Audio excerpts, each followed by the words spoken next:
stuff. On the historical side, I do have an article in the archives of Oklahoma on the misconceptions of Native American dress, which is a lot of fun. I actually found the origins of Sequoia's headdress, which I had a lot of fun doing that one. And that gives you an idea, like, I really enjoy researching. I am also a professional seamstress. I'm self-taught. I taught myself when I was early on, but I did not actually touch a sewing machine and do my first straight stitch until I was 23. But after that, I kind of self-taught myself, and then in my 30s, I learned how to actually fit and alter clothes as a professional for Nordstrom. So I did that for several years, and of course, I'm always making historical clothing and fantasy clothing, and I really enjoy it. And one of my favorite parts about it is this right here, is the research. I love diving into it. And so what I'm going to do is the focus of this presentation is to kind of give you an idea of the tools you can use to dive in and figure out how to go from a historical image or information and bring that to life, and how you can do that in a modern setting, which is its own challenge. Now this presentation that I'm doing, I would consider more beginner and intermediary, but if y'all have some advanced questions or anything like that you want to ask me, you're more than happy to do that. But I do kind of focus this on individuals that may not have that heavy experience or explore certain avenues, and so I'm going to open that up to them. So when you're bringing history to life, you want to start with the research. It's like start with your inspiration. It's like making anything or putting on any sort of clothing. What is your inspiration? Think about what you want to create. And for, usually for people who are doing reenacting, doing medieval fairs, you're going or doing some sort of cosplay, you're going to have a character. So you want to think about how those pieces of clothing express the character. And I think that's very important in that. And when I go and I look at my research, we'll look at, what you're looking at and making sure it fits your character or fits, the we're trying to figure that out. It fits your character or the class and things like that. So you get an idea. So we are looking here. I should actually probably use my notes. So when you're doing basic researching, it's detective work. You're piecing together clues from the past and always aiming to verify your resources. So when you're looking at something, you want to make sure that you're looking at an actual resource. Be very careful, especially in today's day and age, AI. I see a lot of individuals see a costume and they're like, oh, it's beautiful, this is perfect. And I'm like, that's an AI image. That's not something that may be actually accurate. So let's go back and look at the different things and those resources that are going to be available. And then trying to measure the things that you need. You've got resources, you've got your costume authenticity, and your practicality. So that's something else to think about when you are creating this. Yes, we try to strive for authenticity depending on the setting, but also make sure that you can wear it, you can get in and out of it, and you're going to be comfortable and you're not going to be crying at the end of the day. These things are important. So go. All right, so resources when you are doing a historical piece, even if you're doing something that's historically inspired. A lot of people don't realize that a lot of fantasy and sci-fi have historical inspirations. Star Wars is staunched in it. So you can actually go all the way back and look at the original resources, even in the first Star Wars series, where they were getting their inspirations from and how they built that up.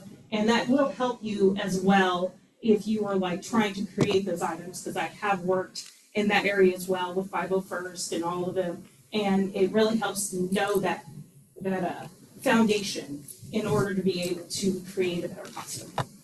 So there are different things that you can look at: portraits, paintings, fashion plates. Those are a little tricky. We'll round back to those in a little bit. Papers, records, and tapestries. Another one that I like to use as well, if you go back even further into ancient and medieval, is you're also looking at pottery. Pottery is very useful for looking at the images and getting an idea of what the hairstyles might have been at the time, how the clothing was draped, and things like that. And then extants are going to be these items right here, is if we're really lucky, and there are existing costumes. There's existing items of clothing from that time period. And when I do say costume, I say that not as something that you're dressing up and making play. I'm saying that is just another word for clothing. That's, this is your costume, this is your clothing. So if I interchange those words to that. So for me in particular, what I'm focusing on to give you some because we can do this for any time period. So what I'm doing specifically for this time period is I'm currently researching right now 1690 for a lady sea captain, so she's sea merchant class, and she is a lady. She's a lady sea captain, and I'm looking on a walking dress for her, specifically trying to figure out something that's going to work for her character, and I'm creating that costume to put it on the book cover. Because and this is for book 2 of my series, Daughter's Fortune, because book 1, I already have a picture of me in a historical reconstructed dress that I did for book 1, so I want to carry that over book 2, but I kind of want to elevate it. So I've really dove in and spent a lot more time trying to get that more authenticity feel. So, yes, I agree.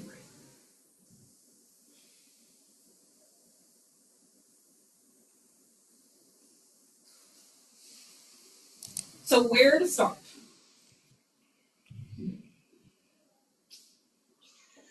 First, always verify the time of the piece and when you're examining it, even when the piece claims to be from a specific period. I always work to double check. I may start with secondary resources, but I'm going and I'm looking at those primary resources from the secondary resources, using those history skills that I spent all that money on. This one is a fine example. This is a fashion plate. And to give you, and you want to make sure you're looking at it and see if that is a contemporary fashion plate of the time, or if that is something that was done later. One of my favorite books is the Frank Herbert series, and it wasn't until I was deep into that series that I realized that he wrote them in the Victorian era, and so there was a little bit of discrepancy versus what his research looking into the past versus our research looking into the past. So you want to think about those things when you're looking at secondary resources and trying to find those primary. This one is a primary. Almost all the images I am showing you are going to be primary images.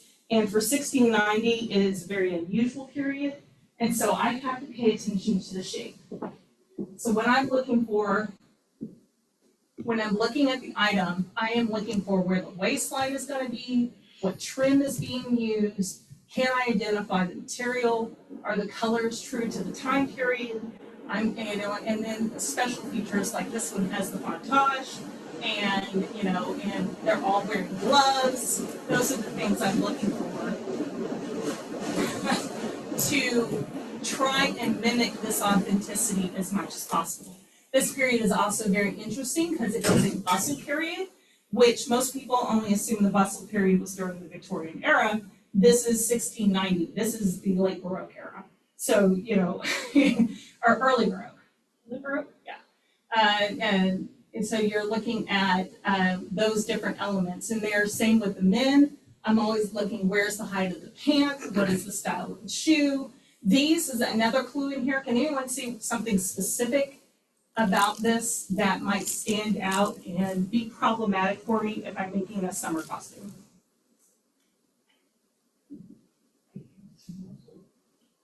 If you look, there are muffs. See the muffs? Mm-hmm. So this is winter wear. So that's something to also pay attention to and look at there. She's wearing a heavy velvet cloak. So these are probably not materials that I would use during for a summer outfit, but it is still a similar cut, and I can work with these on the basic shape, but I might need to look a little bit further. Do the lights dim in here? Huh? Do the lights dim? Oh, yeah, we can certainly see. I think it's not a bad picture. I think it'd be nicer if it were dim.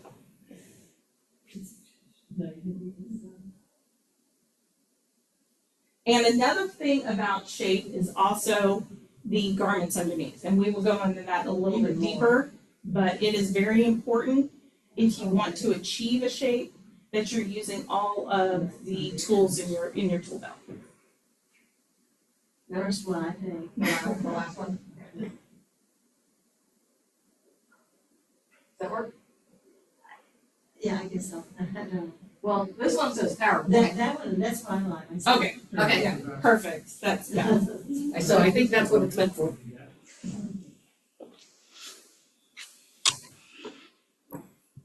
So another thing is you need to decide what time you're doing, but when you're deciding what time you're doing, you want to, if you're doing something like medieval fair, or you're doing reacting, you may be able to wiggle that a little bit. You don't have to be accurate. And that's something to think about as well, because this isn't fast fashion. This is in an era of every time the season changes, everyone is changing their clothes. That was only something that you might have seen in upper ranks, seen in courtesan competition, stuff like that. So if you go down into the marching class or go down into lower classes, those silhouettes are going to be, and patterns are going to be more simple. They're going to hold the shape, but they may not have as much detail in them, and they may not shift as much as you might see in the upper echelon.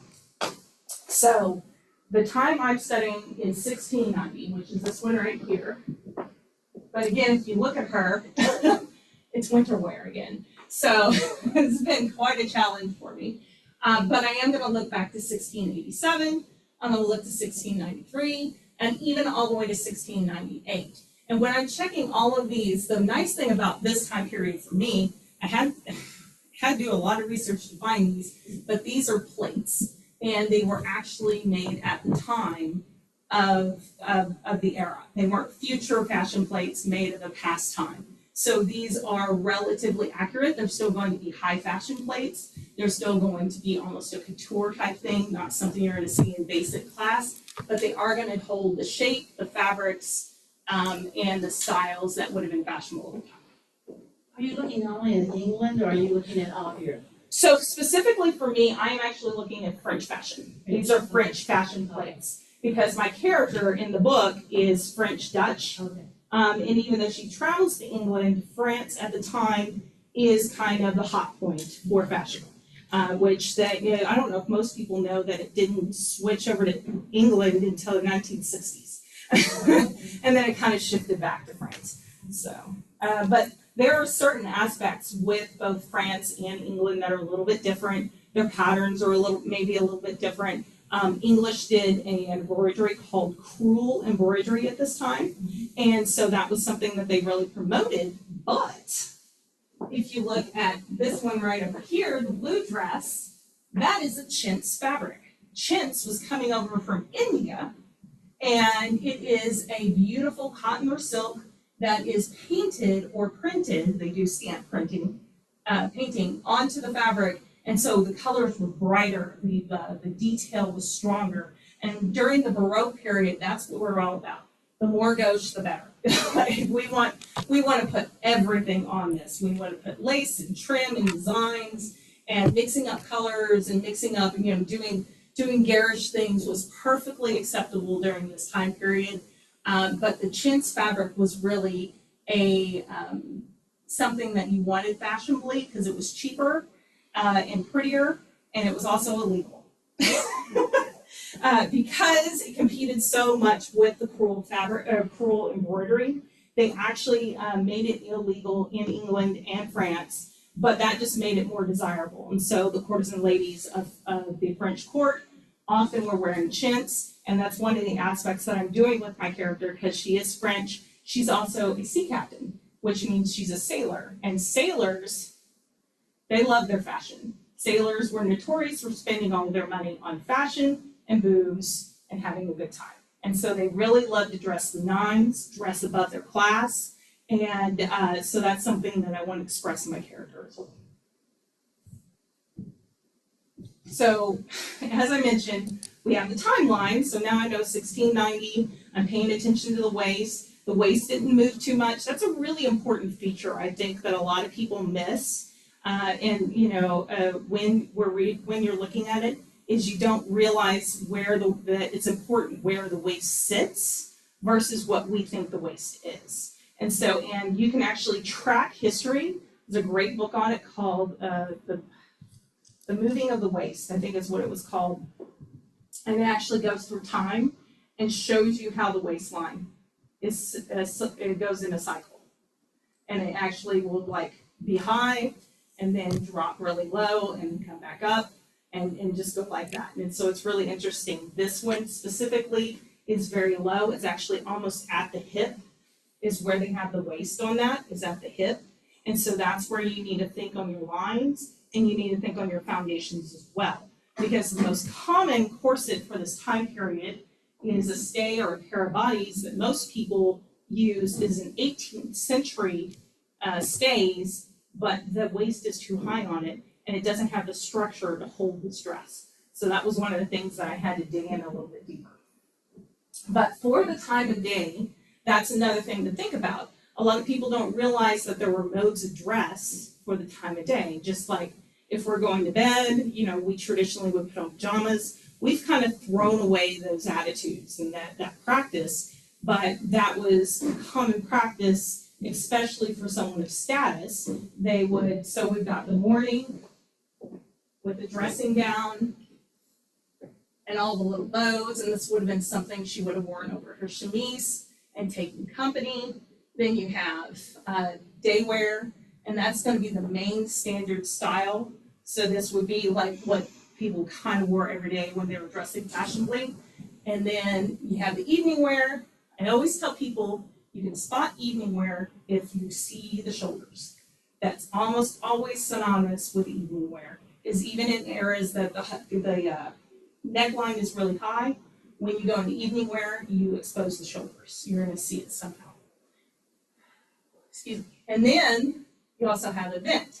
So this is a riding habit. And a riding habit would have been something that they would put on to go and ride horses. They had specific outfits for fencing. They had specific outfits for outings and, you know, going to different things and doing different activities. Even women had specific costumes that they're supposed to wear for that time. This is actually what I'm going to kind of work off of for my character again, because she is described as wearing men's clothing in a women's fashion. And so that's kind of what I've done here. She does wear skirts, but she tends to prefer to wear a men's jacket cut in a women's cut. So that gives me the best inspiration for my character. Time of year is very important. Remember when I pointed out the muffs and trying to make sure that if I'm going to be doing something in the summertime, I'm not putting her in heavy velvets and she's going to melt. Same thing for anyone who's reenacting. Velvets are going to look great, they're going to look cool, but if you're melting into your shoes, you're not going to be having any fun. So look at what might be common fabrics for that era in the summertime if you're doing something summer. And since we're in Oklahoma, I always lean towards a summer attire. It's just the best way to go. And so that's what I'm looking at here. And this I can see it's a little more indicative of summer because she has the parasol to block her from the sun. Parasols were common. They just looked a little different than what we would think of for parasols and umbrellas today that they're there. And then another, we're seeing what the outerwear on hats and things like that would be. And she's still wearing gloves. She's still wearing a lot of material, but they're lighter. My favorite of these is that one over here, this lovely lady who is in a white fabric that has a print on it, so it's chintz. It could be crewel fabric, it could be, because there's so little of it, it could be a crewel embroidery, so you could go either direction with that, but she actually has a sleeveless mantua. So if you look, she doesn't have sleeves on her jacket, but she still has the bustle going in the back. So that's really interesting there. I really like that one.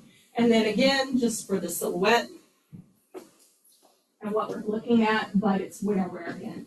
So I'm like trying to make sure, and that's usually what I tell people is look for hot and cold. You don't have to look specifically for, oh, this is a winter outfit, this is a summer outfit. It's just, is it hot? Is it gonna be too hot to wear, or is it going to be too cold to wear? Type thing.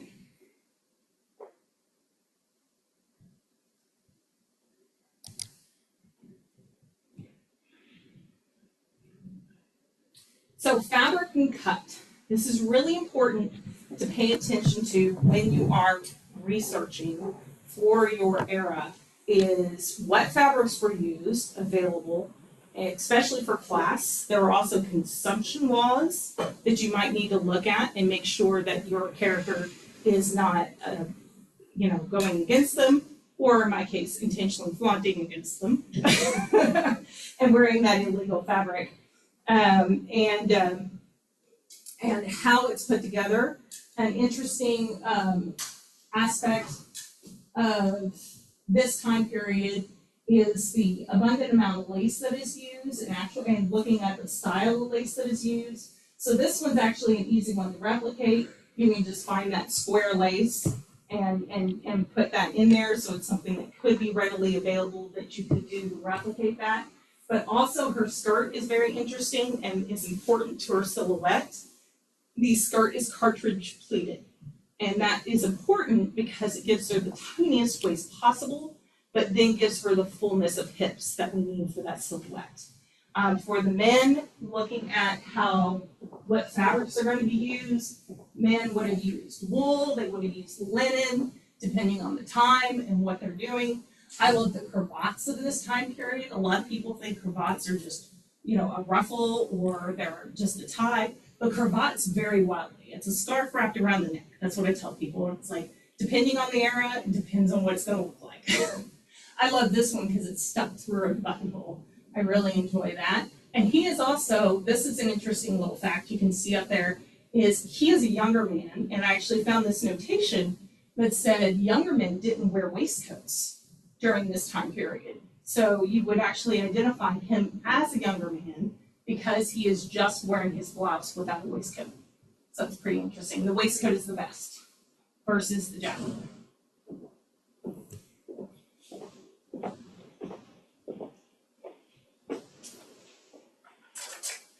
When you're looking at those details, you also want to pay attention to what is actually going on. How does the cuff look? Where is the waist? Where is the hem? How is the hem cut? What is in this particular one, this is a fashion plate. So the image is so that you can pick it up so you can see there's another piece underneath and you can get a good angle of the bustle in the back. This picture I have in two images, but I thought that was a really good visual there. Same thing with him. How is the cuff sitting? I've been researching that one because I am doing the men's jacket as well, and I've been trying to figure out how exactly the big cuff fits on the fitted sleeve. Because the sleeve is fitted, but the cuff is big. And from what I've looked at and researched is that I know the cuff is attached, and it's basically just attached till the fitted sleeve cuts out, and then the rest of the cuff just hangs. And so you can see that in some of the other images that I've put out there and you can find. Now we go to the importance of other things. This is my big thing that I always talk to people about. And it's like, you are never going to get a costume to look right if you aren't wearing the right foundations, because it is all about that silhouette. And my first experience in that was I made a really beautiful Civil War dress, and I had everything together. It looked great. The skirt was done correctly for the time period. I cut the blouse correctly, but when I put it on, I was frumpy and I hated it. And I had on a modern bustier that didn't even have boning into it. It was just like almost like a spandex style that I just wrapped around, and it kept the girls up, and I was doing it, but it looked awful. When I bought a proper corset for the time period, it was night and day. All of a sudden, lines were smooth, and foundations can also make you more comfortable because they can take on the weight of the fabric. A lot of people don't realize this, that one of the jobs of the corset is that it's going to spread out the weight of that fabric and not create pressure points that are going to cause you a lot of pain. Or if your waist is too tight and it's digging in, things like that, it's going to help take on some of that, and some of that weight that tends to be when you're doing historical dress. For me specifically, I had to look, like I said, I had to look and try and find a corset design that was going to work for my time period. I picked this long line Baroque design, and I'm still not 100% on what exact time period it is, because I pulled this up from another one on Etsy, and they called it Baroque, and it does fit the proper things, and it is a pair of bodies, so it does have the lacing in the front, and theirs is actually inaccurate because it doesn't have the lacing in the back, and that's usually what happened. That's why it's called a pair of bodies, is because it was two pieces that came together. And so that's an interesting time period. So when I do make this one, I will probably put a corseting in the back as well, just to give me that better shape, and it will also help me get that tighter waist I want around my hips. So that's what I'm going to go for when I do that. If you ever want to understand under things, corsets and crinolines is a Bible book. It is one of the Bible books. And if you get your hands on it, like hold on to it with your dear life. It's really good. It does not do all the periods, including mine, but it does give you that main corset era and give you a great foundation, especially for crinolines and panniers and those foundations that help you hold up the skirts and create those proper silhouettes if you're doing a different era. Do you ever use Janet Arnold's books? Yes, I do. I've got a whole collection of Janet Arnold's books. I have done historical reenacting or done costumes from different time periods. I'm trying to remember the one, her name is out of my head, Catherine something, that I use for late Victorian that I really enjoy as well. But yeah, I meant to bring a stack and I totally forgot. I would have brought my stack of books. There we go. Okay, so my favorite part after the research is the hunt. So now I know what I'm kind of looking for. I kind of have an idea what fabrics I'm looking for. I know what silhouette I need. I know that, and now I need to decide, what can I afford? Because that is not, it's like we can all dream. One time I was watching Lord of the Rings special, one of the specials, and the woman goes, it's like, I sent it to my dyer until I got the color that I wanted. And I looked over at my husband at the time and I was like, can I have a dyer? And you talk about that with Game of Thrones. Game of Thrones is another example of that, where they made their own fabrics for the clothing. That's not something that we can all do. We don't have that kind of money. We don't have that kind of budget. So we have to work with what we have. I got real lucky personally, and it didn't go. Oh yeah, I got real lucky personally and found the different things. But you can. Sorry, I didn't want to get off track. You want to not just think about the fabric, but you want to think about how you can source the accessories, and especially shoes. I find shoes are very, very important, and I will continue to bring that up as a subject because that is a constant battle on, can I find the right shoe?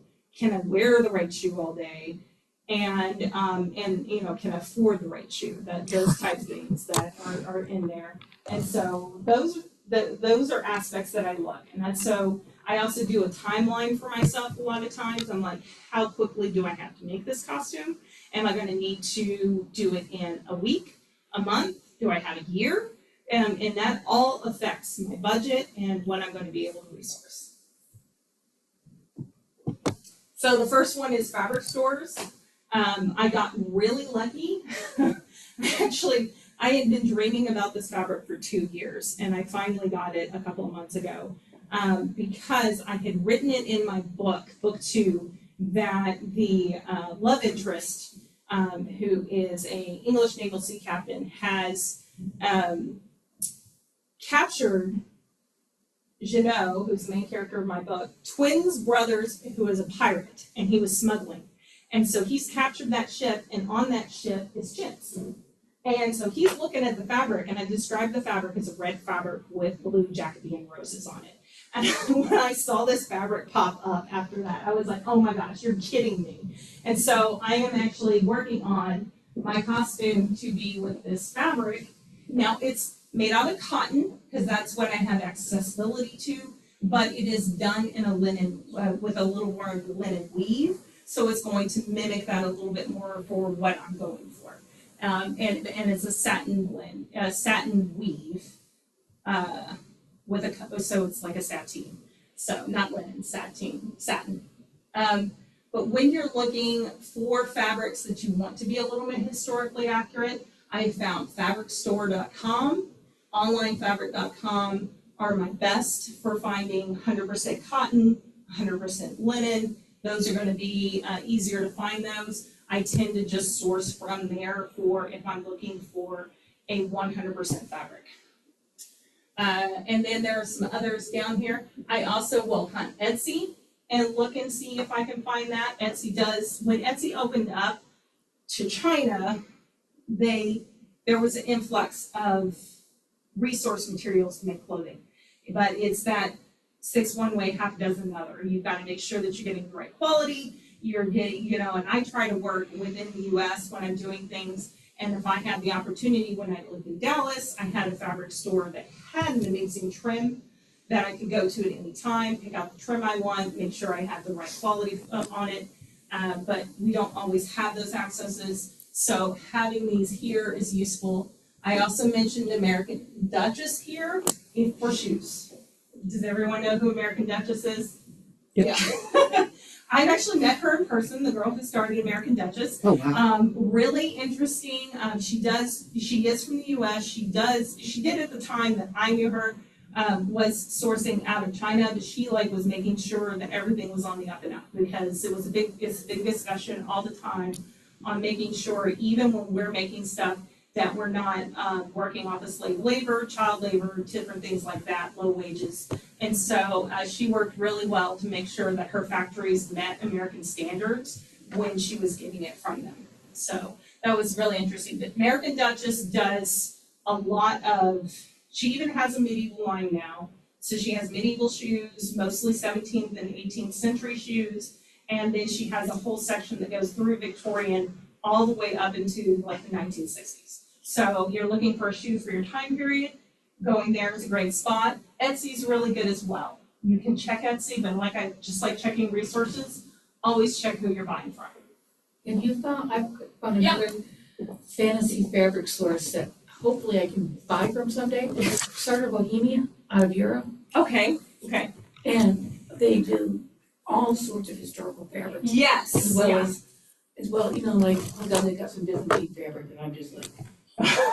That sounds amazing. Yeah, and I'm all about that. And I'm so envious. I have actually done costumes for individuals that lived in Germany, and their access to fabrics versus our access to fabrics is it's not fair. It's definitely not fair. I mostly listed ones that are going to be US based, especially with the tariff stuff going on right now and everything. The fact that people don't want to mail to us anymore. Well, yeah, and it's going to hurt us as well, because even if these are US based, most manufacturing is done outside of the US. So think about that, and it's like, and this fabric is insane cost compared to 10, 15 years ago. This was $17.99 a yard, so for a cotton fabric. Yeah. So getting stuff can be tricky.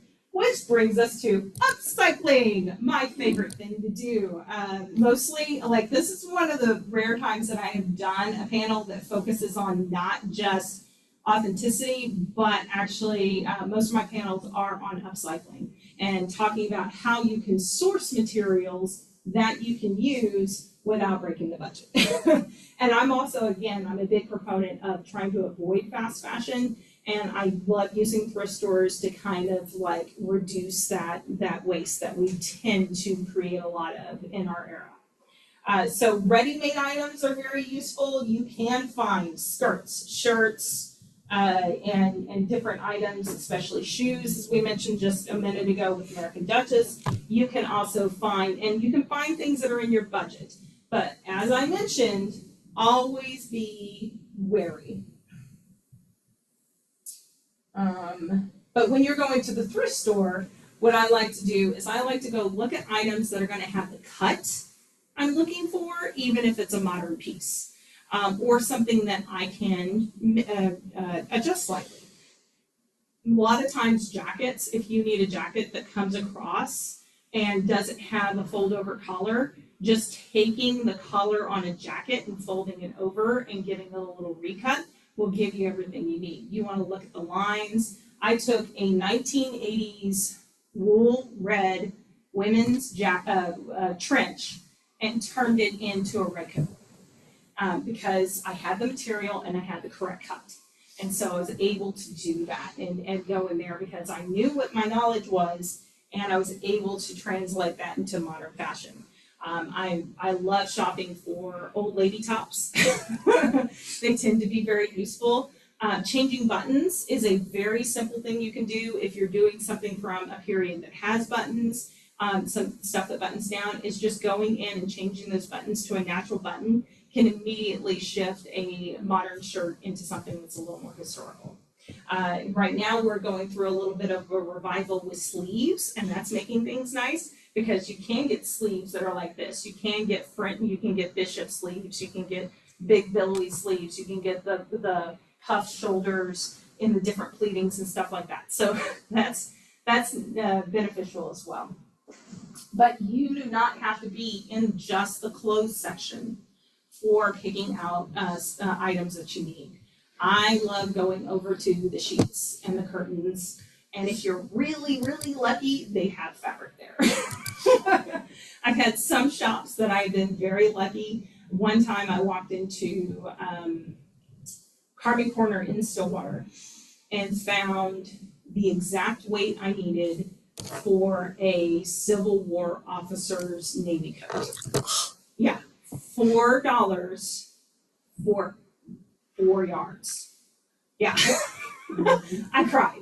And then when I made the jacket, because again, I was looking at the extants, I was looking at the images, I was looking at those things. And so I cut the coat a little bit different than what the standard sack coats were, because this was an officer's coat. I knew the knowledge that officers tend to have their clothes commissioned. And so I thought about the fact that it's going to be fitted to the person rather than going to going to a store buying a jacket off the shelf. I mean, we didn't do that back then. So when I made that coat, and I got it to fit very well to the person that wore it, to the point, still to this day, I'm very proud of the fact that a reenactor and had been reenacting for 30 years told him that was the most authentic jacket he had seen in his lifetime. And so I wear that badge pretty proud. So, and then there are those ready-made items. So we go back to those websites, going to Etsy. Etsy can be a good source. And Etsy was originally designed. Shopify, you can find it on those as well. Find those places where you've got the handmade items. You want to look and make sure that you're buying from someone that is hand making them. Check, and again, check it, look at it. Is it going to fit my timeline right? Are they using the right fabrics? Are they using natural materials? Or are they using polyester? Corset Story is great for corsets, but Corset Story makes polyester corsets. They don't make cotton corsets, and that is a big difference on your body, and I'll talk about polyester in a minute.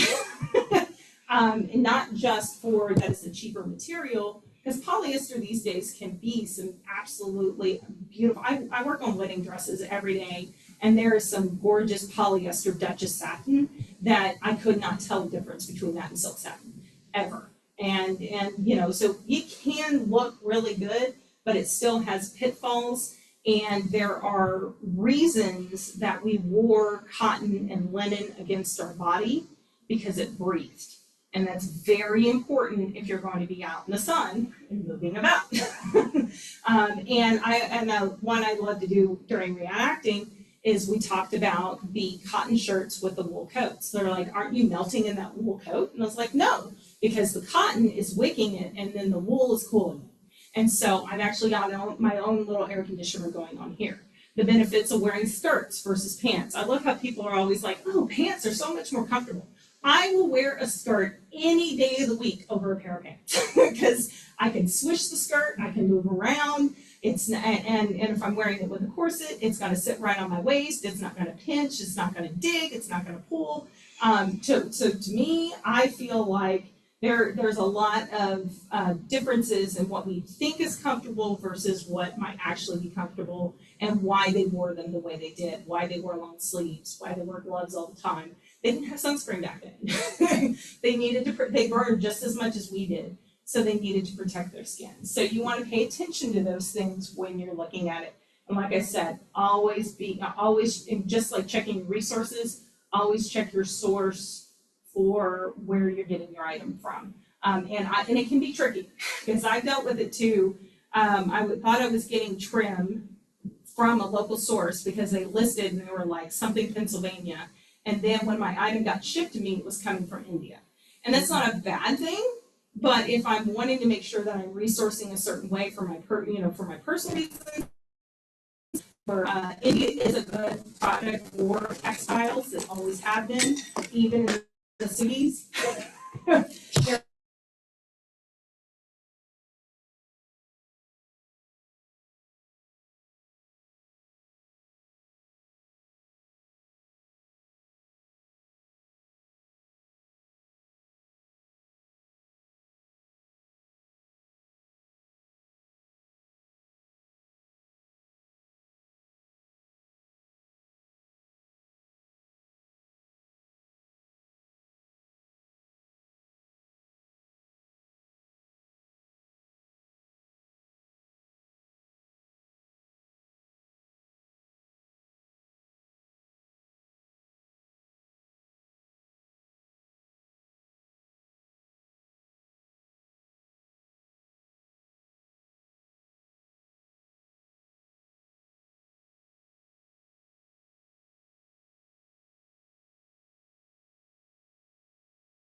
Failing to figure out how to get it. And you saw in a couple of those images, the fontage falling forward, and that probably would have been a fashion at the time. It was also a joke at the time as well. Is that you do have research on it saying that they're wearing this tall little, lace thing on top of their head that's always falling over, but they do have ways to secure it, and they actually have this little cap in a lot of the pictures that they hold that helps hold it together, and then they also have their hair design.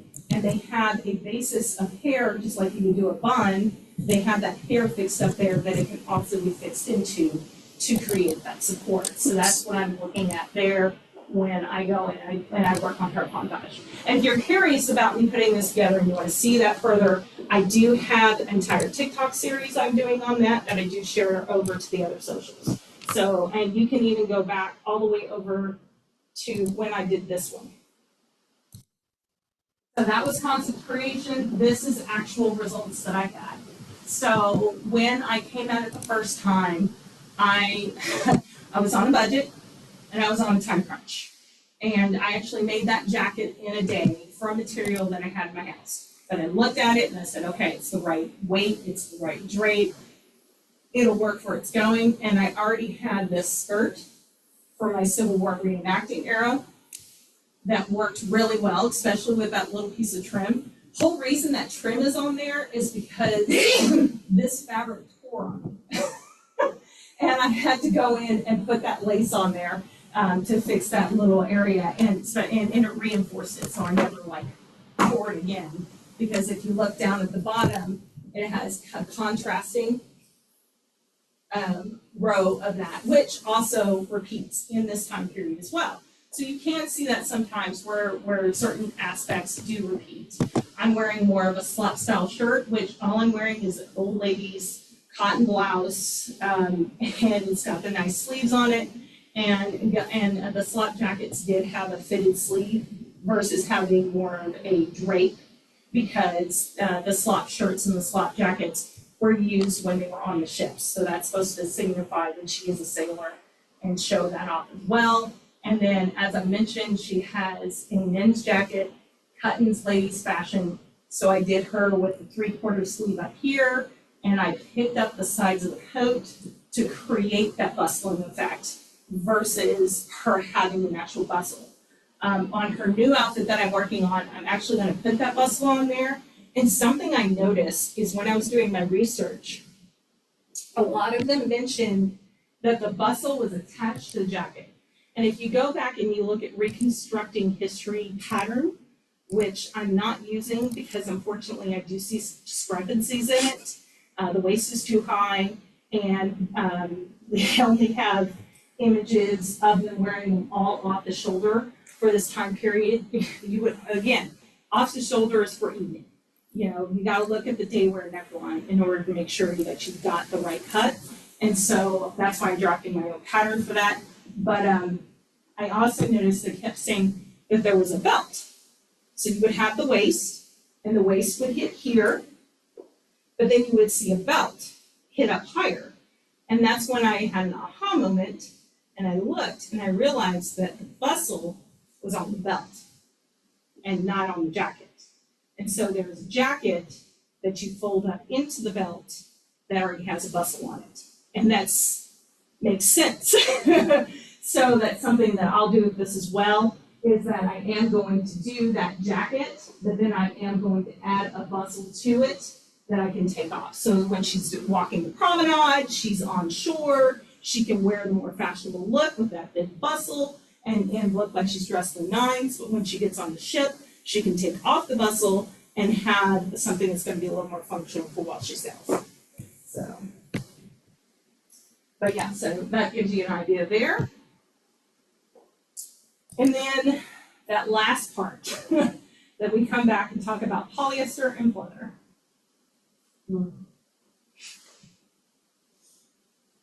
Whether you're working with scratch or upcycle, you want to make sure that you can breathe and function. That's the big thing for me. That is my top tier. It's like you can look as authentic as possible, but if you're miserable, it's not going to do you any good. And accessibility, especially these days, is that we have more access to polyester and pleather. Unfortunately, polyester doesn't breathe. Even the thinner fabrics have difficulty breathing. It's just the material it is. It doesn't breathe. It doesn't do those little fancy tricks that the natural fibers do with the wicking and all that fun stuff. And then pleather looks great for a week.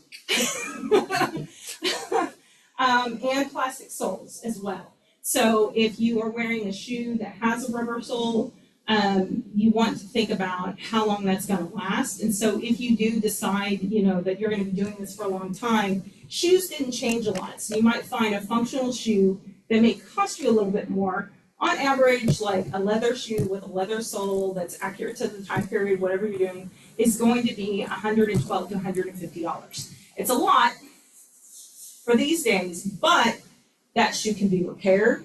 That shoe's going to last you longer.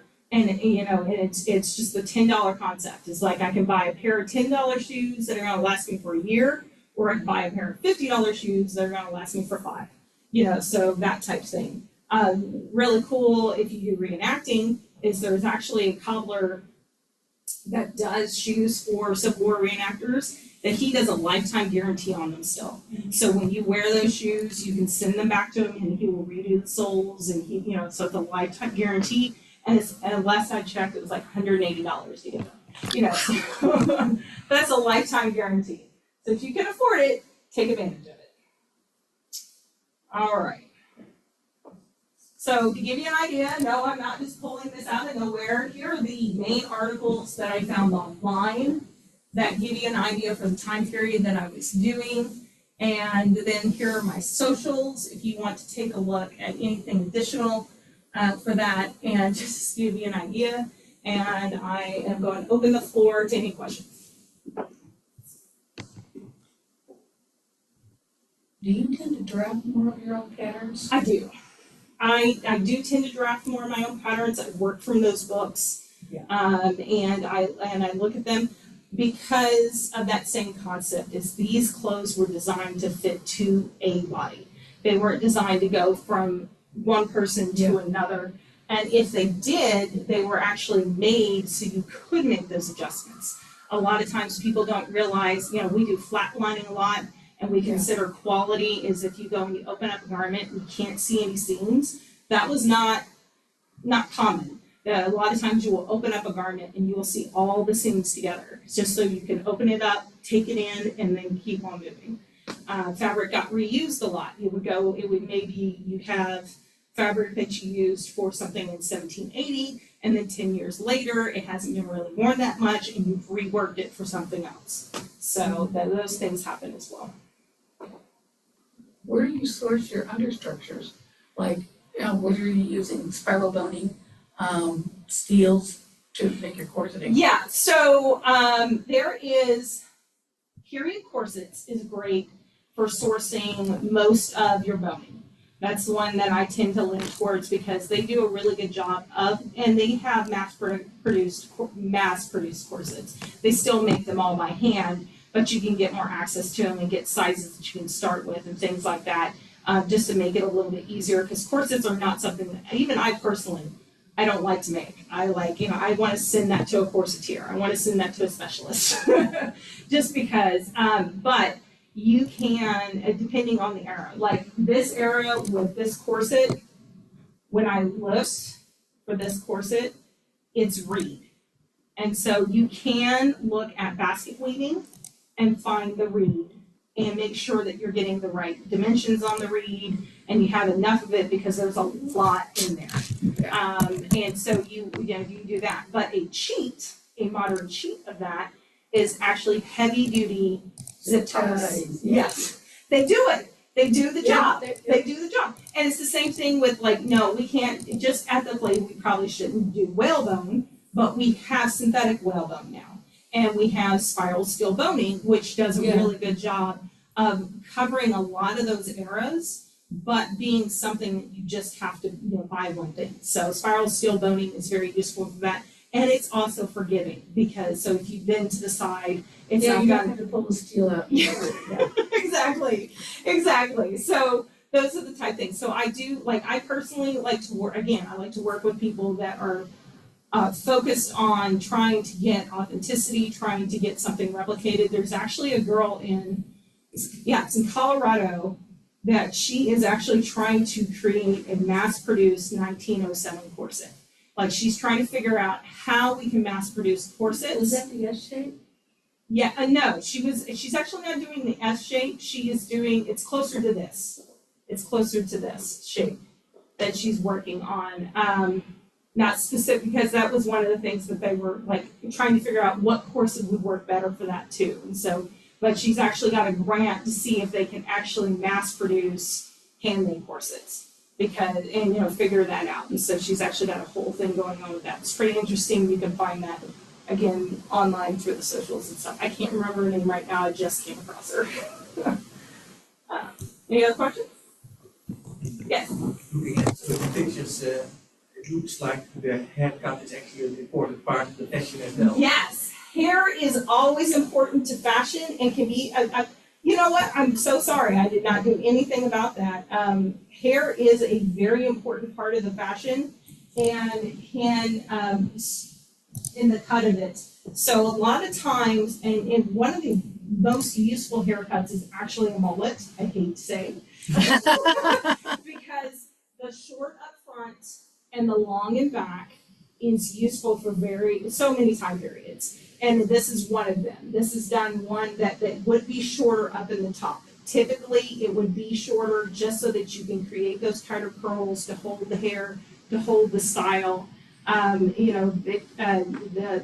through the 18th century, you see that. In the Victorian era, you see that. That's usually that short up front and then the longer in the back to create those styles. And they also used, what's the word I'm looking for? Extensions. They use extensions, and they used, in Victorian era, they had a term, they called it a rat. And it was actually just this, like, you took your own hair when you were brushing your hair, you took it and you wrapped it up into this like little like croissant donut type thing, and it kind of looked like a rat.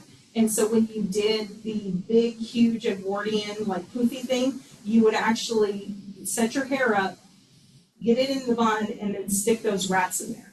And so you would actually have foundation inside of there to hold that hair. And you needed it to hold the hat because the hats were huge.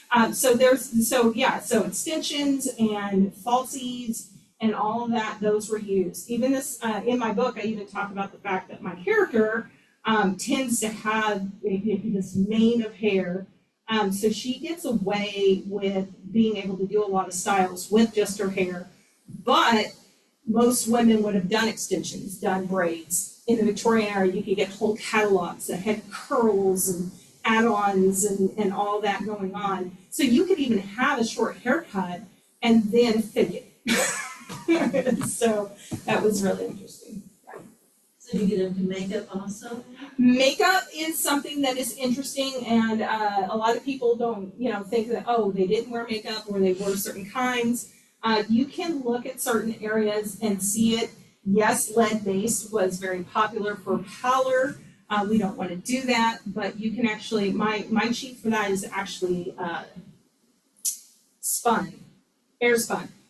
Air spun is the best for almost any period because it has that caking, and you can get the white and the translucent. So if you need to do that lighter pallor for your time period, you can do that. Maroon is very good for wider foundations as well. My kid really enjoys maroon for the white foundation. And even you can even go to Sephora now and get NYX has a white foundation bottle. It's designed actually to like adjust your foundation. So you're supposed to put a little drop of it into your foundation to create a closer match. My kid uses it for any sort of pallor, including golf makeup, and it holds really well. So there are modern solutions, but yeah, makeup all depends on the time period, depends on the class. And the attitude, you've got the 17th century, you've got heavy powdered face. Shape of the lip is always important to pay attention to, is to look and see what shape of the lip they're going for, because certain periods, certain cultures might do the lip differently than what we would do now. Always. Ambergris was really big. But yeah, perfumes were a big thing. One of the things I actually love is the salve that they use to put under their nose, just like a mortician would do, because when you went into parties and things like that, the smell tended to be great, because there's a lot of bodies in a tiny little space with no air conditioning. And so it was not uncommon to have a little tin, and you would be able to put a little salve on your nose. And be like rose and mint were very common scents all through the European era. And it depends on where you're at, and it carries over to different cultures too. All of them have some sort of like scents they use. Like I mentioned, the ambergris was really popular. Nowadays, we would find it foul. Ambergris is strong. It is a strong musk. And so that's something else you can look at and see like what it would have been the sense of the time period. It's just like Turkish Delight. Turkish Delight was one of the most delectable, strived after candies of certain eras. And now we would consider it like eating soap because it's a rose flavored candy. So that's, so those different things and looking at it. And I always say, it's like, look at it, find the information, and then decide whether you're going to apply it or not. Are movies a good source of costumes for movies, or like Masterpiece Theater, or do you think they're... So Masterpiece Theater is a good example of someone that does a really good job, and I actually enjoy watching the progression of Masterpiece Theater. Like, and the progression of period shows, and like seeing what they're doing. Unfortunately, in my personal opinion, except for things like Game of Thrones, which they do like dive in and they use actual costumers and things like that for the fantasies, they tend to cut short on their costume designers in others. They tend to hire someone who's been in fashion design, that may not have specifically studied that historical time period. And so you can get those downfalls. There's a whole series, what is the name of that series? Where she does a whole breakdown of what, she has like a scale on how bad this is versus the time period. But there are some that you come in and you see them and they're like wearing modern like rickrack on the Victorian dress, and you're like, like there was one I was watching, and they had the tiny little trim with the roses, and I was like, oh, I can get that at Walmart. I was like, okay, so it all depends, it all depends. There are some that are good, some that are better. One that I recently watched that I thoroughly enjoyed was The Serpent of Essex with Claire Danes and Logan. Tom Hiddleston. And that one I adored because they did not just high fashion, but like he was a vicar and he wore sweaters. And you even I had an abrupt why is he wearing a sweater that seems so modern? But he was wearing sweaters because he was in a colder climate, and they did wear sweaters during the Victorian period. It was something we forget about a lot. And she has a beautiful knit late 1890s blouse that she wears that has the big poofs, but it is completely knit and has a gorgeous collaring, and like her character has scars. And so she actually slightly wears clothing out of fashion. She's always wearing a collared dress, even at night. Like there's one scene where it is an evening wear, and she should have her shoulders exposed, and everyone else has their shoulders exposed, and she has a dress specifically designed to cover a scar that she has. And I was like, that's brilliant. So yeah, so sometimes Serpent of Essex. Essex. As in England. Yeah. It's in Essex, England. That one's really good. Yeah, and all the berries. Yeah. You say something, I could probably give you a grade. And just regular movies that you would see in the theater. It all depends. It all depends. One that I go back to is there was a golden age of like super historical accuracy, and that was the era that we had a whole bunch of movies come out, and it was like I would say the early 2000s. Dame Judi Dench, when she played the Queen of England and the Queen and the Scotsman. Yeah, I'm trying to remember the name. I'm really bad right now pulling those things up.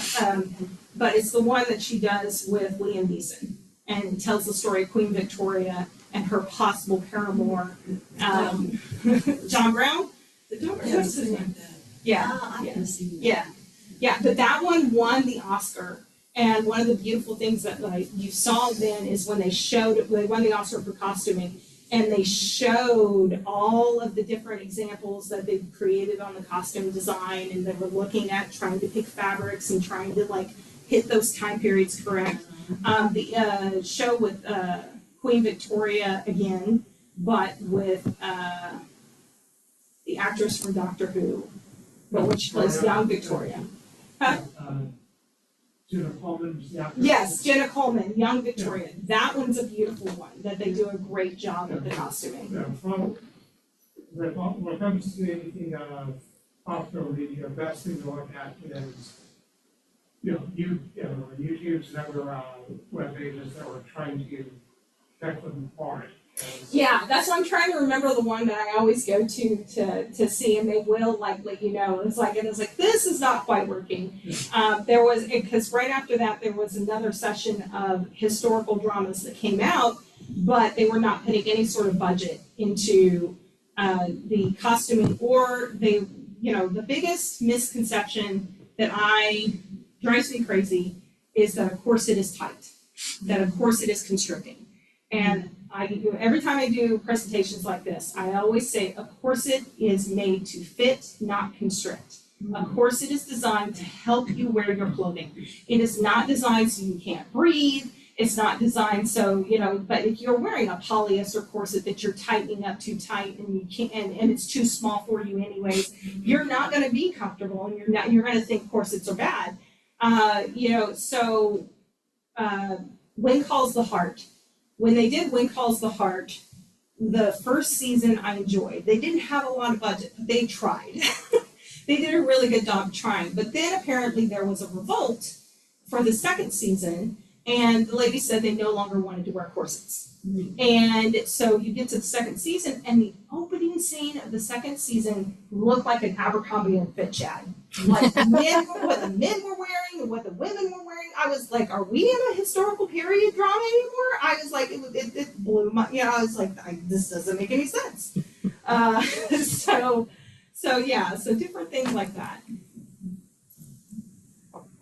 I hate to say this, but Yeah, we're wrapped up. we need to wrap it up. The library closes, and so we have to get out of here. Subject of ready-made stuff, I was wondering if you've helped with thousands. Yes, yeah, like I said, it all depends on the time period. Anytime you're going and you're looking, like Google is great to go in there and look. And I even tell people on this, like if you go and you use ChatGPT or use the Google AI or anything like that, don't trust their information, but go look at their resources. Go look at what they're pulling their information from, and then go there and look. And there you will probably find it. My favorite example of that is I went to go look up Happy Gilmore, and it connected Happy Gilmore and Gilmore Girls and said they were in the same universe. And I was like, what? I'm like, no. And so that was an interesting one. But yeah, so using tools like AI to try and using Google research or anything like that, even Wikipedia, going up to Wikipedia. I trust Wikipedia a lot more than AI, especially since it is still supposed to be hand research that's put in there, but just because it's hand research that other people put in there, they're human. So go look at their resources, go look at the information. That's what I use Wikipedia for, is I scroll all the way down and I start clicking those little buttons. That's how I found all of these images, is I went over to those articles that I had at the end, just to make my life a little bit easier. And this was my second time going around when I found these resources. I found one of them the original time, but then I came up some others. Museums will put up these articles. Museums are great for that as well, but even museums get it wrong. It's always pay attention, look at the information, figure out what's going on, but even museums may get it wrong. They may have a misunderstanding. That happens. It doesn't mean that they're lying. It just means that we don't have all the information, or they didn't have all the information. All right, well, thank y'all so much. Thank you. Hopefully we got some Q&A over there before it got closed. They did not have any questions. We got several thank yous in the chat. And let me stop the share. Are they over here? I didn't pull them out of my box. Oh, okay. I know the library closes at 8. Yeah. Yeah.